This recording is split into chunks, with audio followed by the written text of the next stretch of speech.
যারা উস্কাচ্ছে তারাই কিন্তু মামলাটা করেছে ওদের বিরুদ্ধে। চাকরিগুলো কিন্তু আমাদের জন্য যায়নি, চাকরিগুলো যাদের যাবার পথে দাঁড়িয়েছে সেটার জন্য দায়ী যারা, আমি তাদের বলবো এটা না করলেই পারতেন। তাদের রাজ্য সরকারকে বিশ্বাস করা উচিত ছিল। আমি নিজে ওদের সাথে মিটিং করেছি। শিক্ষকদের কাছ থেকে আমরা মিনিমাম সম্মান, সৌজন্য এটুকু প্রত্যাশা করি। রাজনীতির ঊর্ধ্বে থেকে তারা সমাজকে সেবা করুন, বাচ্চাদের শিক্ষা দিই। আমার অভিযোগ একটাই, কাউকে আটকে রাখা জোর করে যায় না, রাস্তা অবরোধ করে মানুষের ক্ষতি করা যায় না, এটা কারো কাজ নয়। এবং এতে বাইরের লোকেরা আছে, টিচারের সংখ্যা কম, বাইরের লোকের সংখ্যা বেশি।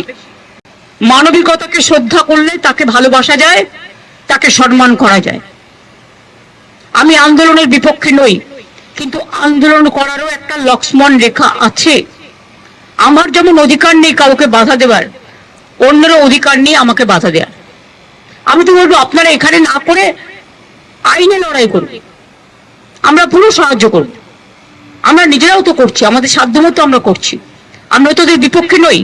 কিন্তু কোন রাজনৈতিক দল যদি মনে করেন রাজনৈতিক দল জল ঘোলা করবেন, তাহলে সেই রাজনৈতিক দলকে আমার কোয়েশ্চেন থাকবে, কোর্টে গিয়ে কেসটা তো আপনারা করেছিলেন, এটা করা কি ঠিক ছিল?